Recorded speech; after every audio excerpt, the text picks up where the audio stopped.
What could a new novel about slavery reveal about its history? Colson Whitehead is here to talk about his new novel, The Underground Railroad. That first section, where it's in Georgia, I wanted to be as realistic as I could make it, which means a lot of brutality, and it means impressing upon the reader the psychological tortures that they were forced to endure. How did the kidnapping of Patty Hearst turn into one of the biggest political flashpoints of the 70s? Author Jeffrey Toobin is here to talk about American Heiress, his new book about Hearst's abduction. The degree to which the United States was having a collective nervous breakdown during the early and mid-70s was shocking to me looking back. Also, your favorite summer books and what we here at the Book Review, as well as other people, are reading. This is Inside the New York Times Book Review. I'm Pamela Paul.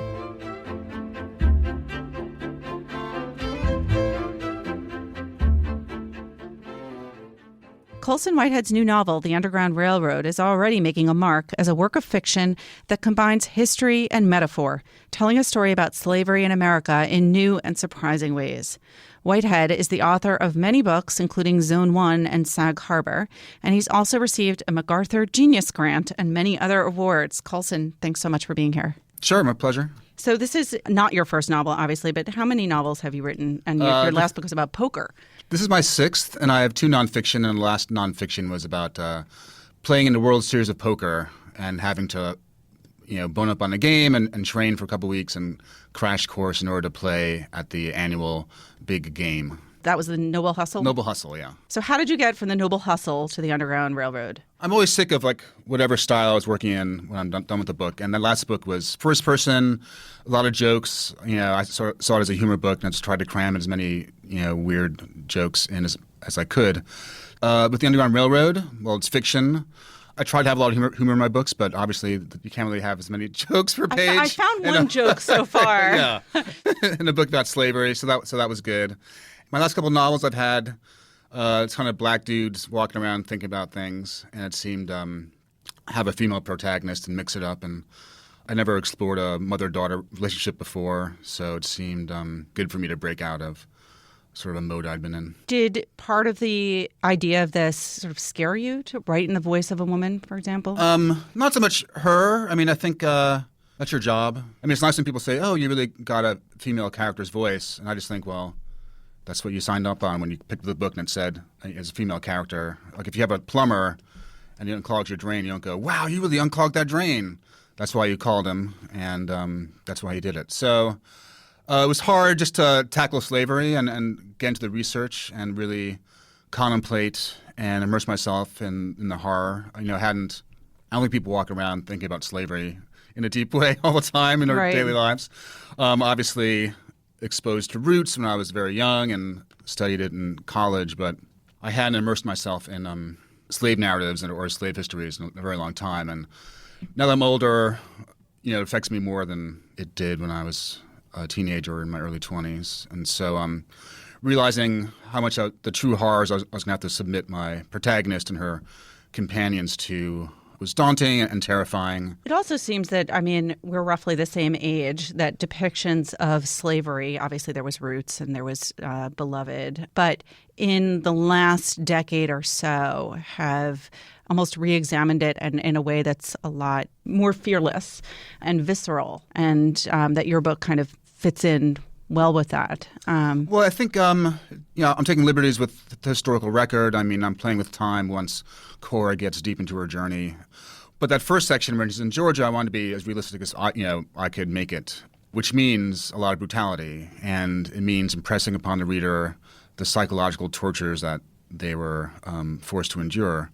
So for those who have not yet read the book, let's just talk a little bit about the storyline. We start off, as you mentioned, in Georgia with Cora. Cora is a 16 or 17-year-old girl.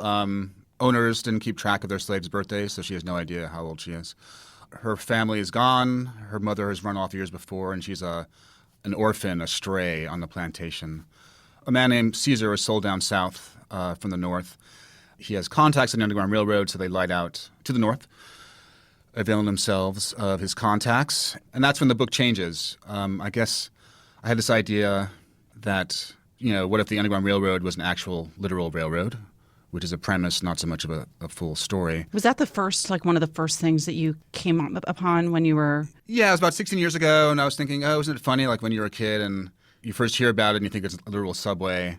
And I was like, what if it was? New York City kid thinks it's a literal subway. Well, actually, on Twitter, I'll search for the title of the book, and there'll be teenagers in school like, oh, Missy's so stupid. She thinks the Underground Railroad's literal. And there's always like a couple of those a day, and so I think it's a common fantasy. So that was just the fanciful notion, and then I was thinking how to make that into a story, and I was like, what if every state, Georgia, South Carolina, North Carolina, she goes through is a different state of American possibility. And so I was thinking about how each state could have a different character. And the first place she ends up is South Carolina, which is a seemingly benevolent, paternalistic place where they have a lot of programs for black social uplift, jobs programs, housing. North Carolina is a white supremacist state where black people are outlawed and not allowed to step over the state line. And so I was trying to sort of tweak American history to expose various tensions. And I mean, did you sort of create certain rules for yourself? Like, well, this part will sort of maintain a kind of historical accuracy and integrity, and I will place these sort of discrete what could have been or what might have been or what was but not then and not there within that? Yeah. Georgia, where we meet her on the plantation, I knew it was going to be very realistic and a traditional depiction of a plantation life. And then the first time she gets out of the Underground Railroad, she looks up and sees a skyscraper. And that's, as a writer, that's when I'm sort of going to let it rip and have fun and go crazy and upend the reader's notions. And it's obviously a big sign to the reader that we're not in Kansas anymore. And then I think, I thought of the book 16 years ago. And initially, and for many years, each state took place in a very different time frame. And so South Carolina would have been like in this very stylized future place with gene experiments and slaves bred for different roles. And it would have been, and the fantastic gestures would have been much more broad in a sort of cloud atlas, type style. And so you're in a different world. And then the North Carolina chapter was going to be in this sort of 50s suburbia, very conformist, sort of Eisenhower era America. That was the default for many years of the voice of the book and the structure. And then I just reread, and it's mentioned in the review, I was really glad to see it, 100 Years of Solitude, which I read when I was in high school and had a big impact on me. And I read it a few months before I started writing this book. And it just seemed, what if I just toned it down and didn't have to have these broad gestures that were sort of my default setting? There's a section in the book where she's a living exhibit in a museum, and she acts out scenes from a plantation and a slave ship behind glass for the museum's patrons. And I feel like 5 years ago, there would have been a 10-page, huge, set piece, and now it's just 2 pages. But it's interesting because I think just in the paper today, there was a photo from one of these museums where, it wasn't the Museum of Living Wonders, but a place where they, reenact an earlier incarnation of America. And, and there were 2 African-American people dressed up in costumes. Yeah, no, it's common. I mean, the first World's Fairs, often had, jungle natives in garb dancing around to fit some sort of idea of darkest Africa. There are various African pygmies who were, paraded for the delectation of American audiences.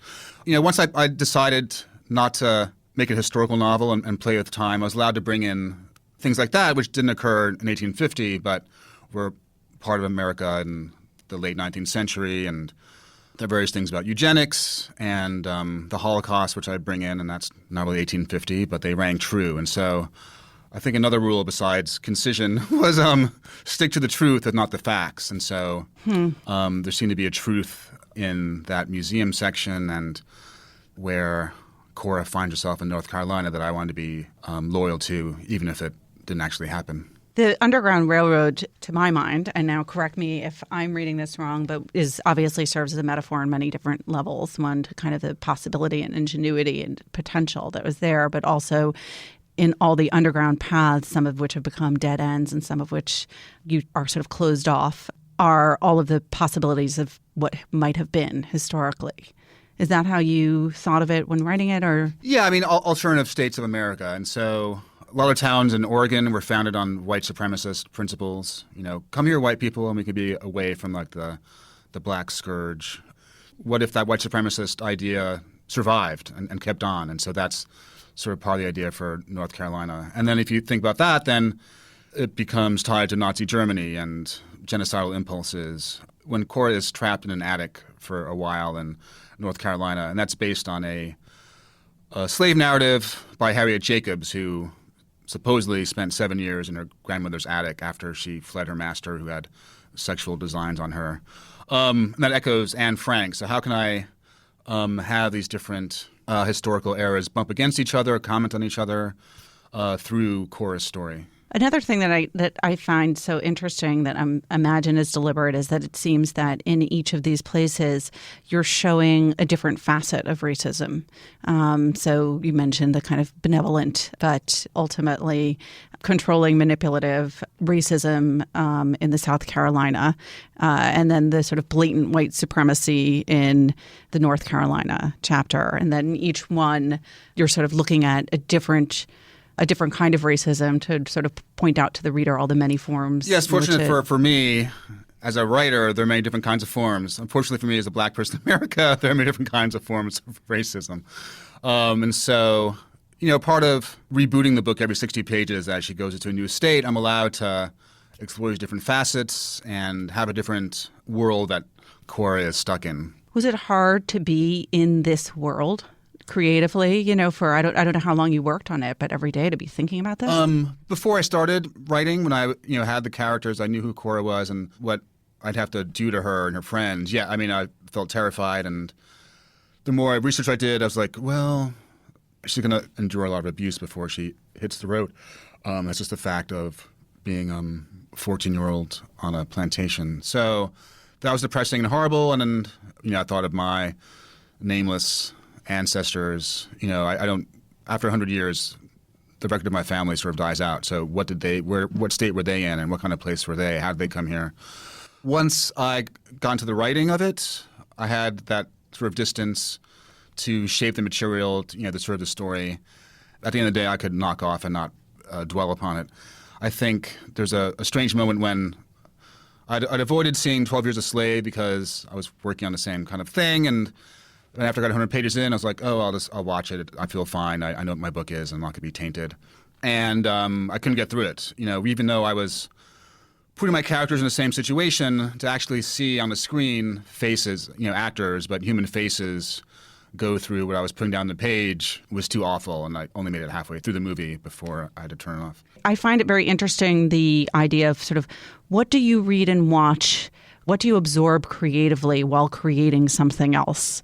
Yeah, it depends where, sometimes I've not wanted to read anything that relates to my book. Sometimes I don't care. I had an idea to reread Beloved and The Known World and Middle Passage, and I got 40 pages into Beloved, and I was like, I'm totally screwed. There's no way. I'm not going to learn anything. That's going to get me more depressed. So you put it down? I put it down.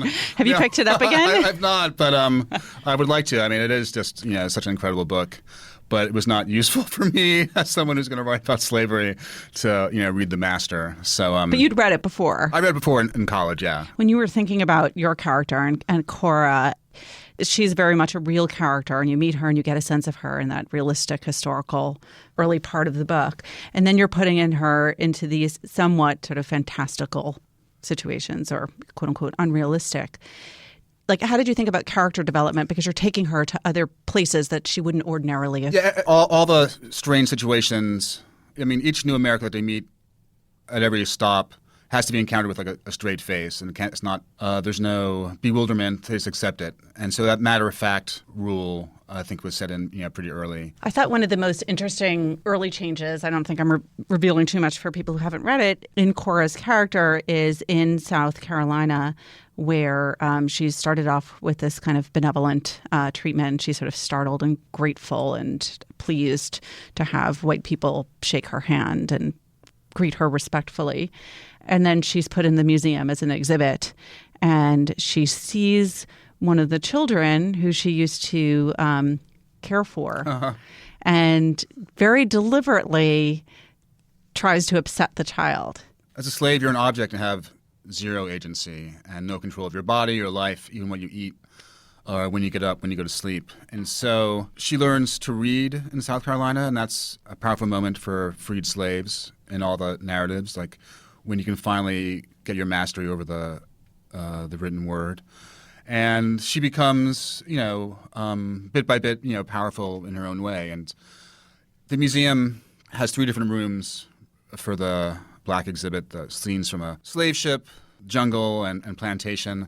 And, there's a problem of how do you get this uneducated character into contact with these different sort of concepts I want to explore. And so the museum section is a quick way to get her acquainted with what are her ideas of where she came from, what are her ideas of what happened on the ships that brought her family here, what are her ideas now about plantation life now that she's been out. You're presenting pitfalls and moments of suspense for your characters and reversals, and also trying to present opportunities for her to grow. And so she's becoming a more and more powerful person with every chapter, hopefully. You also do these very interesting kind of constant sort of playing with perspective. People talk about, the history of slavery having been written largely by white people. And when you flip it, what do you see that you didn't see before? And there's this passage that I was reading earlier that really struck me where someone who's hiding her in North Carolina, a white person, Martin, is sort of apologizing for having to keep her hidden. Uh-huh. And he says, speaking about his wife, who is particularly terrified, he says, "You understand she's scared to death. We're at the mercy of fate." And Cora says, "You feel like a slave?" And he says, "Well, my wife hasn't chosen this life." And she repeats, "You were born to it like a slave?" I think a lot of times we're not aware of where other people are coming from.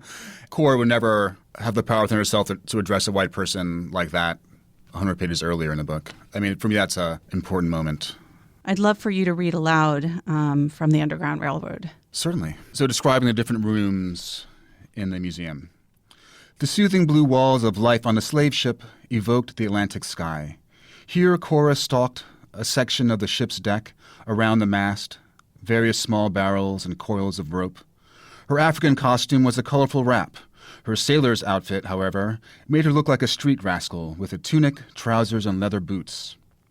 The story of the African boy went that, after he came aboard, he helped out on deck with various small tasks, a kind of apprentice. Cora tucked her hair under the red cap. A statue of a sailor leaned against the gunwale. Spyglass pointed. The eyes, mouth, and skin color were painted on its wax head in disturbing hues. Typical day on the plantation allowed her to sit at a spinning wheel and rest her feet, the seat as sure as her old block of sugar maple back in the plantation. Chickens stuffed with sawdust pecked at the ground. From time to time, Cora tossed imaginary seed at them. She had numerous suspicions about the accuracy of the African and ship scenes, but was an authority in this room. She shared her critique with the curator. Mr. Fields did concede that the spinning wheels were not often used outdoors, at the foot of a slave's cabin, but countered while authenticity was their watchword, the dimensions of the room forced certain concessions. Would that he could fit an entire field of cotton in the display case and have the budget for 12 actors to work it. One day, perhaps. And that's Colson Whitehead reading aloud a passage from his novel, The Underground Railroad, a scene in the Museum of Natural Wonders in South Carolina. Is there one thing that you wanted above all to accomplish in this book?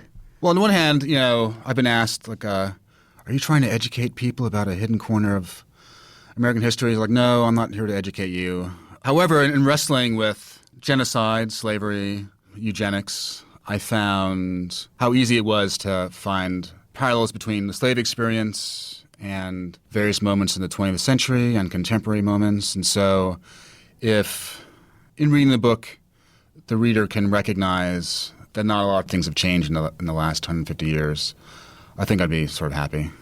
I think you will have readers thinking exactly that and many other things. Colson Whitehead, thank you so much. Thank you. The book, again, is The Underground Railroad by Colson Whitehead, and it's reviewed on our cover this week.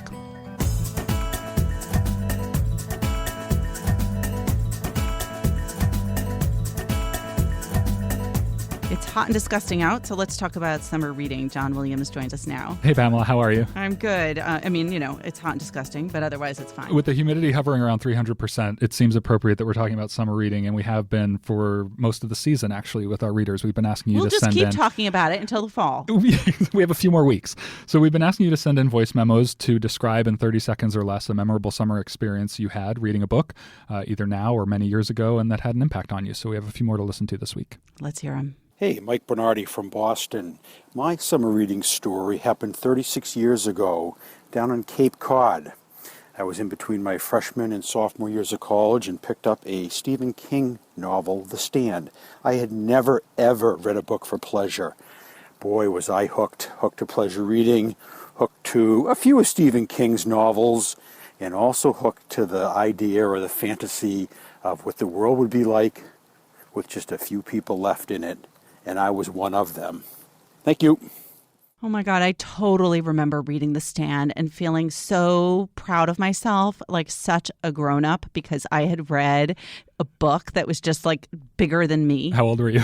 I think I was like, I don't know, maybe 13. I think that book is still bigger than us. I have a copy of it at home. I haven't read it yet, but it's very You're thick. Still scared to open it up. A little bit. It's really good. And what's amazing about it, too, is that, it's kind of a classic of the genre now. Mm-hmm. So many dystopian or post-apocalyptic novels, you're like, this all started with The Stand, And it's probably the one you still should read first. Yes. Let's listen to another reader.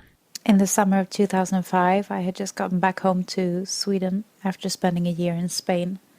And I had brought a book back with me called Tomorrow in the Battle, Think of Me, by the Spanish author Javier Marias, then unknown to me. I started reading it, and it made a huge impression on me.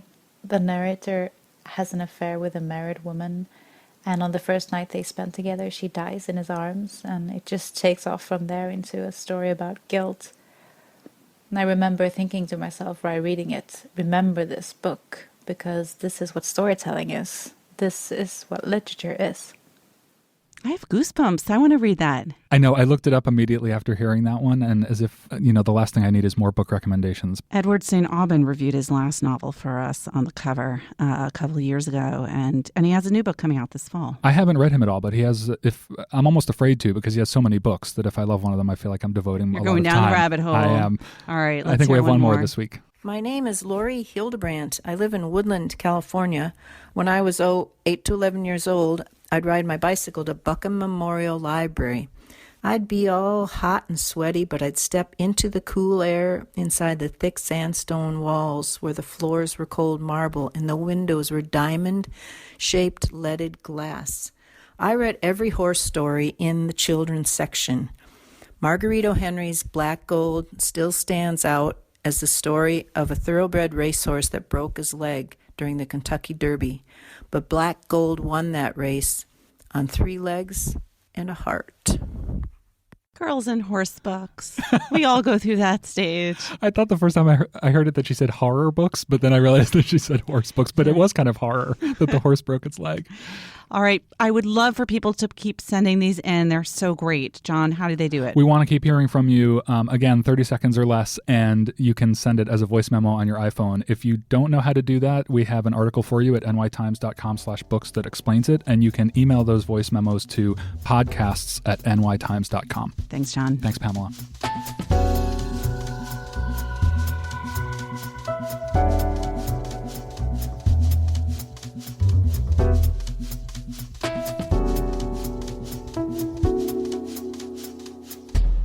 Everyone knows that famous picture from the 70s of publishing heiress Patty Hearst, the one where she's posed with a knitted cap, army shirt, and machine gun in front of the flag of her captors, the Symbionese Liberation Army. Jeffrey Toobin has written many books about the law and other famous cases, including OJ, and he's a staff writer for The New Yorker and a senior legal analyst at CNN. So this is a story that I feel like we all think we know well, or at least we have that, iconic photo of Patty Hearst with the gun, which you have on your cover, in our head. But the details have become fuzzy. So tell us about the story of Patty Hearst. Well, in a nutshell, Patty Hearst was the granddaughter of William Randolph Hearst, though he died before she was born. And in the 1970s, the Hearst name and newspapers generally had a greater resonance of power and wealth than they do today. So she was a very famous family, although she was not famous. And on February 4th, 1974, she was kidnapped by... How old was she? She was just about to turn 20, so she was still a teenager. She was just 19 years old. And she was kidnapped by a ragtag, almost elevates their significance. I mean, a very small, crazy group called the Symbionese Liberation Army. She was kidnapped on February 4th.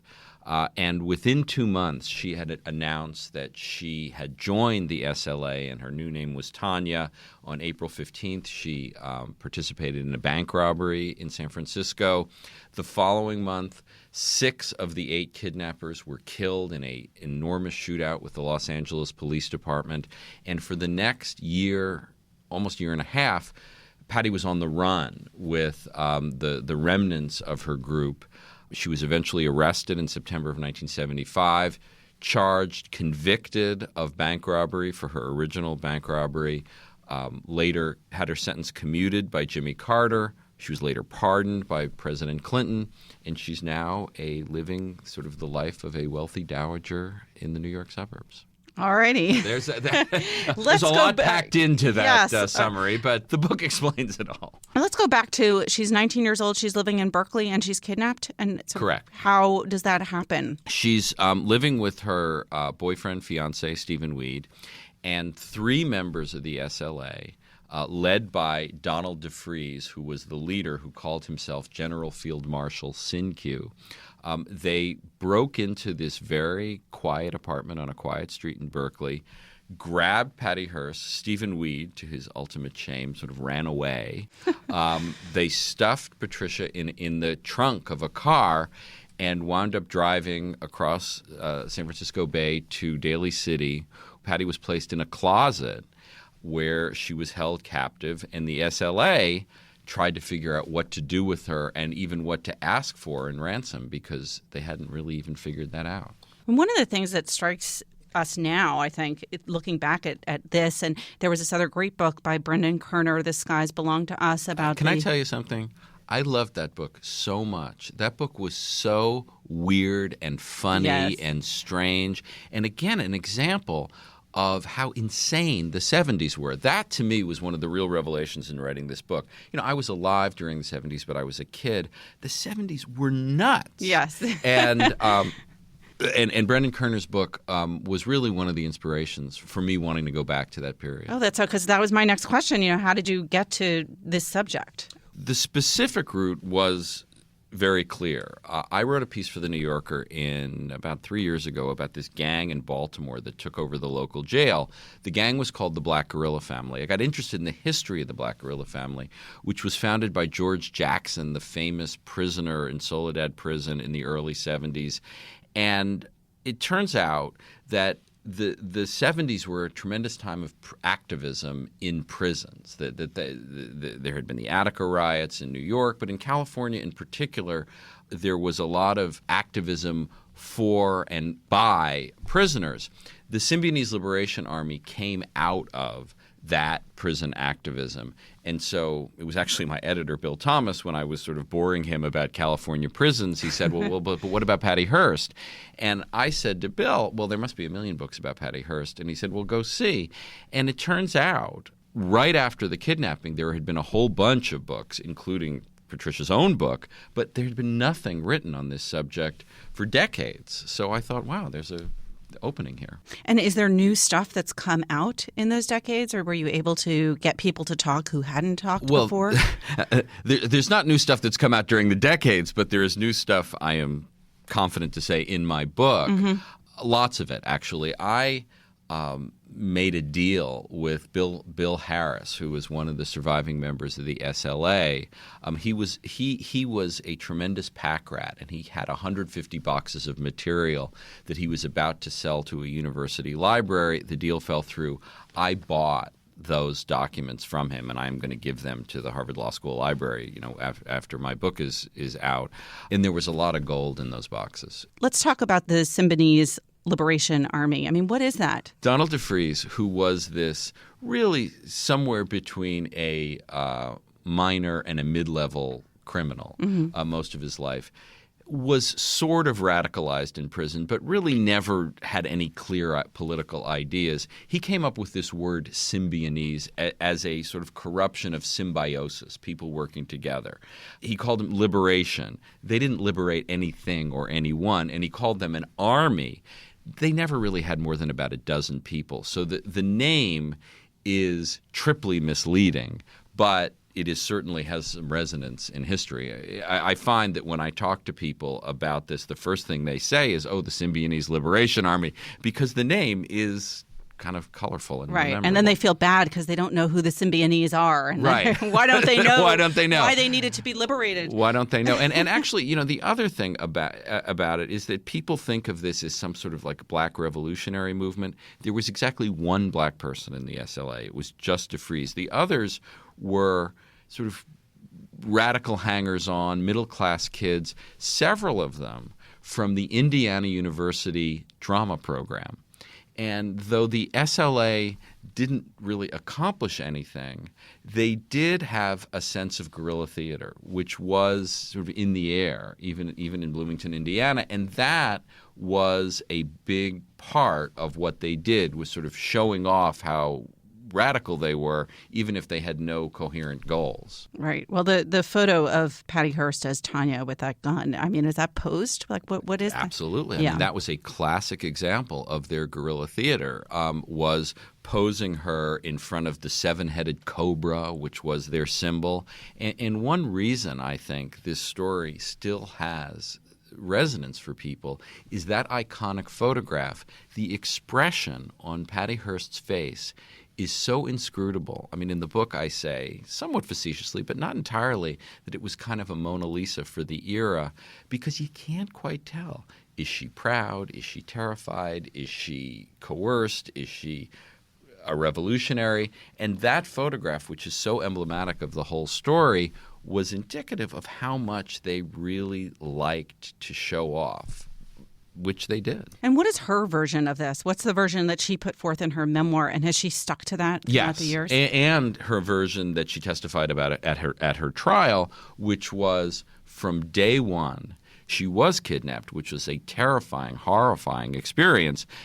But following her kidnapping, her version is she was coerced to do everything for the next year and a half. She was coerced to rob the original bank, the Hibernia Bank, which is the bank robbery for which she was prosecuted.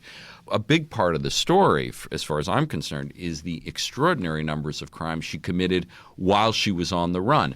2 other bank robberies, including one where a woman was killed, where she shot up a street in Los Angeles, set off bombs in the San Francisco area. Her version is that she was coerced to do all of that. My version is that she actually became a member of the SLA and was a voluntary participant for much of that period. And what persuaded you that that's what happened? The scope and range and number of crimes she was committed, also the way she was treated. She was left alone. She had many opportunities to escape. She had many chances to simply walk away.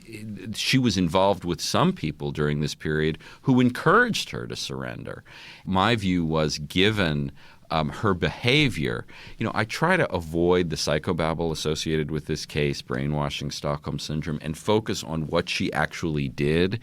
And my view is, in light of what she actually did, she was a voluntary participant for most of that period. Now, F. Lee Bailey, during his defense of her, the defense they used was coercive persuasion, right? Correct. So I'm curious about the history of that versus brainwashing, and this was like pre-Stockholm Syndrome as a notion, right? But had that defense existed and been used successfully?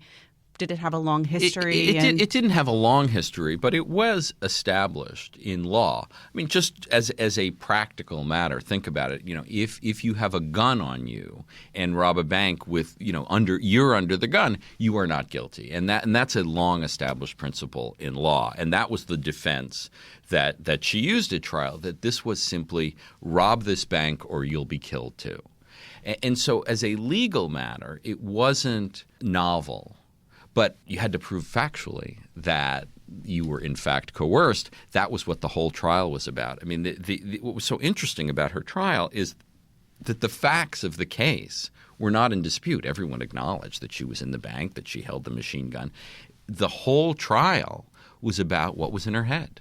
What was her motivation, her intent, and she was convicted and sentenced to 7 years in prison as a result of that case. And did she serve? Well, she served 22 months, but then Jimmy Carter gave her a commutation, and then 20 years later, Bill Clinton gave her a full pardon. So Patty Hearst, to this day, remains the only person in American history to receive a commutation from one president and a pardon from another.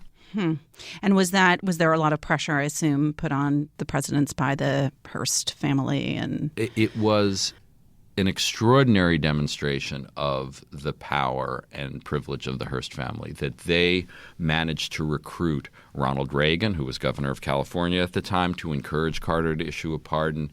You know, the local congressman, you had the African-American community. I mean, they really mobilized a tremendous lobbying campaign on her behalf. And there was an intervening news event that actually tipped the balance in favor of a commutation, which was another 70s insanity, the mass suicide in Guyana by the Reverend Jim Jones and his followers, the People's Temple, which gave the idea of brainwashing wide airing, and that helped prompt Carter to give her. I feel like I need like a timeline of the insanities of the 70s. And I didn't realize when I started this book just how much insanity there was, because in the middle of this whole extravaganza, when she's on the run, Richard Nixon resigns the presidency. There are gas lines everywhere because of the energy crisis. I mean, the degree to which the United States was having a collective nervous breakdown during the early and mid-'70s was shocking to me looking back. So you tried to talk to Patty Hearst, obviously, and she said, did you have an email exchange? Were there phone calls? Did you go through an intermediary? How did that? All of the above. I can describe the phone call to you. In fact, I can give you a transcript of the phone call, because I had emailed several times, and finally I just decided to call, and I said, Patricia, this is Jeff Toobin. Oh, God, click. So Let's play that now. There was no doubt about her feelings. And look, Patty Hearst is in her early 60s now. She's a mother. She's a grandmother. She has very much moved on in her life. She's very involved in raising show dogs, and I have a picture of her winning Shih Tzu Rocket in the book. And I can understand why she doesn't want to deal with anymore. In addition, on a slightly less favorable view, the more you get into the facts of this case, she's given many interviews over the years, almost exclusively to reporters who don't know the facts of the case very well. Mm-hmm. There are many aspects that if you dig in, you see are not so favorable to her, and I can understand why she doesn't want to revisit those. If you had 5 minutes with her right now, what would you want to ask her? About why she shut up Mel Sporting Goods. May 16th, 1974. She's sitting alone in a van across the street while two members of the SLA are shopping in this store called Mel Sporting Goods. She's by herself in this van. The key's in the ignition. She can walk away. Bill Heiress gets caught shoplifting. The clerk comes out on the sidewalk and tackles him. And what does Patty Hearst do alone in the car? She takes out a machine gun and shoots up this entire block in order to free Bill Heiress, miraculously not hitting anyone, and successfully frees Bill Heiress. Why, if you are a coerced victim, are you shooting up an entire street alone in a van to free your comrade? All right. Well, we won't get that answer here, but there are many other answers in the book. The book, again, is American Heiress, The Wild Saga of the Kidnapping, Crimes, and Trial of Patty Hearst by Jeffrey Toobin. Jeff, thanks for being here. Thank you.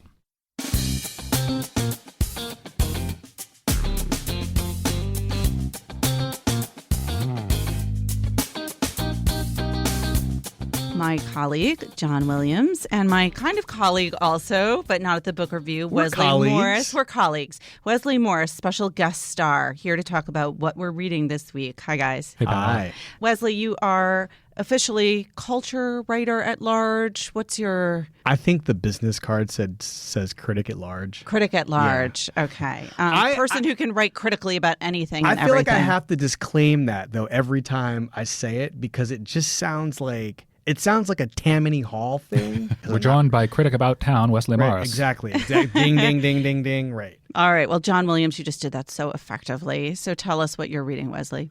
I'm obsessed with this awakening that we appear to be having in this country around whiteness and like what it is and where it came from and why people are suddenly interested in it and have people always been interested in it. I'm writing a book about blackness that meets up in some interesting ways with whiteness studies, I guess, for lack of a better term, which is something that fascinates me. So I'm reading the Nancy Eisenberg book, White Trash, the 400-year untold history of white people in America, or whatever. That's still on our bestseller list, which I find very soothing. Still? Yeah. I mean, Surprise it just came bestseller. out. It's Yep. people Things are move interested in fast this. here on the bestseller list, Well, Wesley. yeah, I only look at it like 6 times a year because it's just too much. Like, I mean, this is an aside. Like, I had not looked at it. Ta-Nehisi's book came out, a year ago, a couple weeks ago. And I think I might have looked at it the week after it came out, the book. And then I looked at it in February and it was still on the list. And it's always number 1 at my bookstore. And I'm just like, damn it, this is crazy. Your bookstore is But you see indicative. people reading it on the subway. It's exciting. I'm excited that a book like that has the legs that it has. It's So- been 56 weeks. It's Yeah. the longest running book currently on our nonfiction bestseller Yeah. list. I'm impressed by that. There are some woke people in this country right now.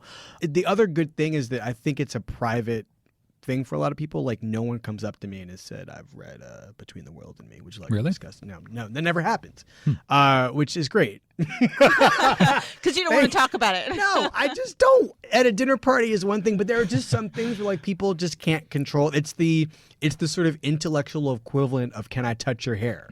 Like, can I just read this Ta-Nehisi Coates book? Can you please make me feel better about it?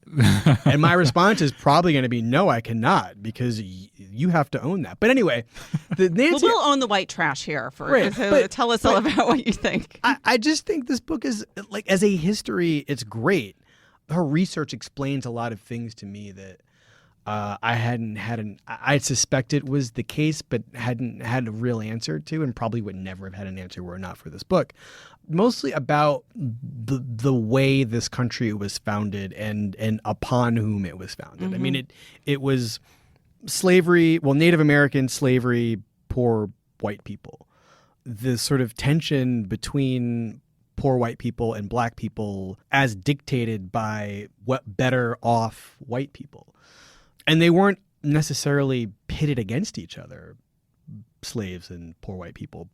What bears out is like a somewhat obvious hierarchy of power and powerlessness. And I was reading, if you read the Matthew Desmond book, the most shocking Evicted.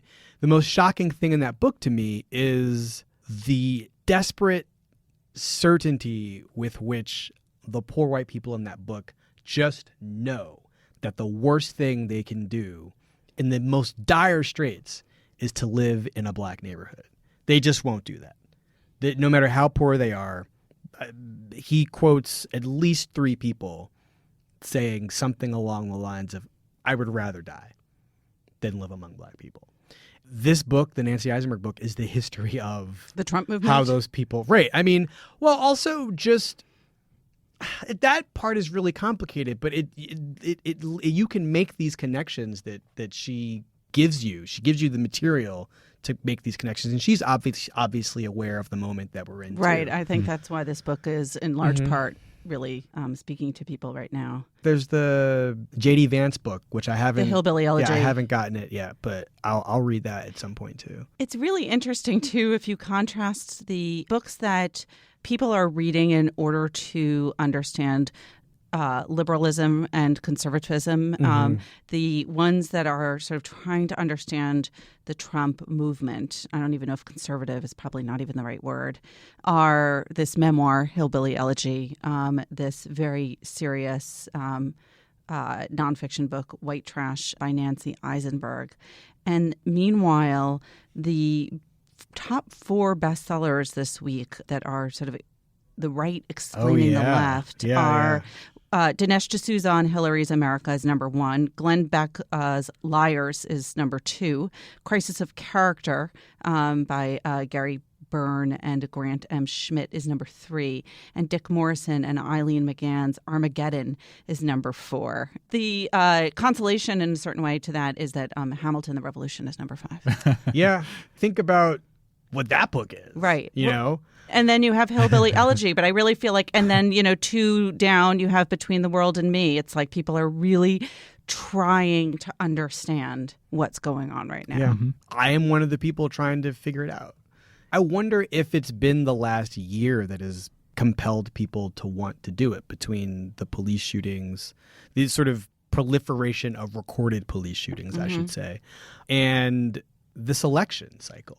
I just feel like people are confused, they are scared, they are curious, and a lot of people are certain. I think that I don't want to no shots to the Hillary's America people, but I feel like if you're reading Dinesh D'Souza, you just want some reinforcement. Yes. Right. You aren't trying to figure anything out. You want confirmation. Right. You want to read, you want to look into a mirror for 346 pages or however long that book is. All right. Well, John, you're looking into a mirror in your reading in a very different way. We'll get to my mirror in a minute. We'll start less self-reflectively, thank God. I actually want to talk. Although this week, the book is called Look at Me. Well, that's true. The non-self-reflective one is called Look at Me, so I get it in somehow in every book I read.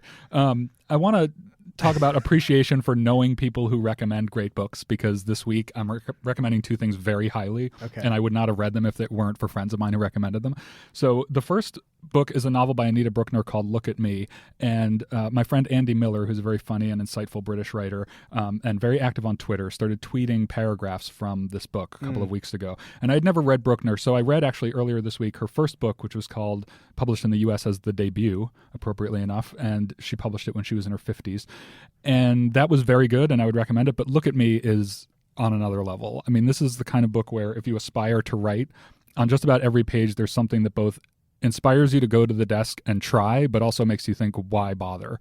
Because it's just so rich, and what a lovely combination. Yeah, I know. You're sort of torn. I don't know whether that's a good thing or a bad thing. Paralysis is good with writing. Paralysis can be good. It can be productive if you somehow break out of it eventually. Yeah. It's a very simple story, as I think most of her books are, about a woman who, sort of lonely librarian who befriends this glamorous couple and then falls in love with a friend of theirs. And it's really just about being inside her brain and her impressions of these people and of herself, and a lot about what it means to be a writer, because the character also wants to write. So, Look at Me by Anita Brookner, I would very highly recommend. The second book is very different. It was recommended to me many years ago by a good friend of mine who works at the Times named Jamie Ryerson, who writes our Ivory Tower column in the book review and is on a very, very short list of the smartest people I've ever met. So when he wrote for me when I was running a books website about this book, I bought a copy. This was about 6 years ago. It's been sitting on my shelf ever since. It's called Should You Leave? It's by the psychologist Peter Kramer, who everyone just knows wrote a book for listening to Prozac, and who has a new book out also about antidepressants.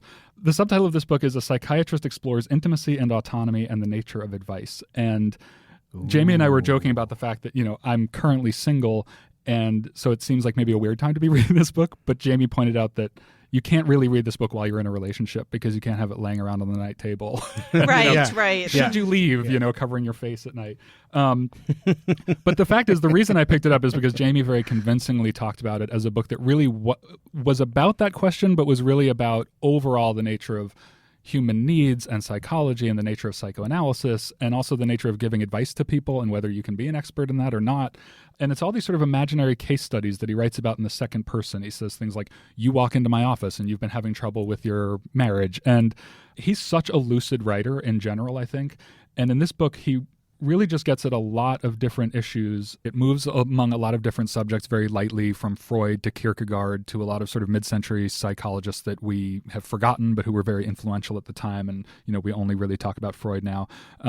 And it also just talks about the different ways that we adjust to social norms, the way that we adjust to other people, what we expect from them, the ways that we sort of perform for them. And just overall, I think there's really something to learn on every page, pretty much. It's almost entertaining in a weird way. Mm-hmm. It doesn't feel, heavy, or, it doesn't make you doubt things. It kind of makes things feel clearer momentarily while you're reading it. So I would highly recommend it. This is the second week in a row you've recommended books about reading about other people's problems, and in both cases, it's sort of weirdly entertaining.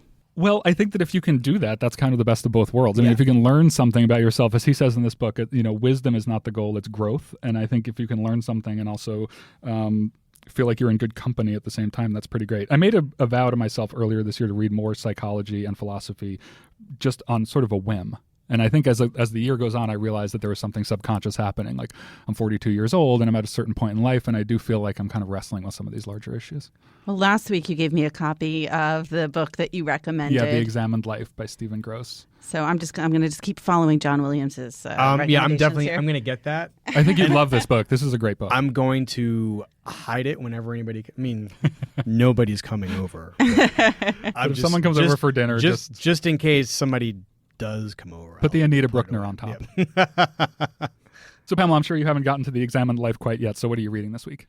Well, I feel incredibly superficial next to both of you because I've been mostly watching TV this week. I've been continuing my Veep marathon. We're now in season 4, so I feel like this is great. I'm jealous of you that you get to rewatch this. It is a great show and very, very well written. So I'm a little behind on my reading. I did finish the Colson Whitehead, and I am currently, for those tracking my ongoing Hamilton, the Ron Chernow biography project, I am only at the Revolution. And so those of you who have read this know that is a very sad showing indeed. You have a long way to go. I've got a long way to go. Julia Louis-Dreyfus is distracting you. I'll make progress by next week. I've never read it, though. It is worth reading. Okay. The first sort of sentence of the very first song is about 50 pages in the book. Mm-hmm. And right. I find that part particularly interesting. It's about Caribbean history. And my working knowledge of Caribbean history is basically, like the Pirates of the Caribbean movie series. So so this round filled in some of those gaps very nicely. Those chasms. Yes. Clarified certain things. Wait, where's Jack Sparrow? That's right. He's not in any part of this book. You learn so much when you read. I quit you, Ron Chernow. All right. Wesley Morris, John Williams, thank you so much. Thanks, Pamela. Thanks for having me. Remember, there's more at nytimes.com/books. Our producer is Jocelyn Gonzalez, and you can always write to us at books@nytimes.com. Thanks for listening. For the New York Times, I'm Pamela Paul.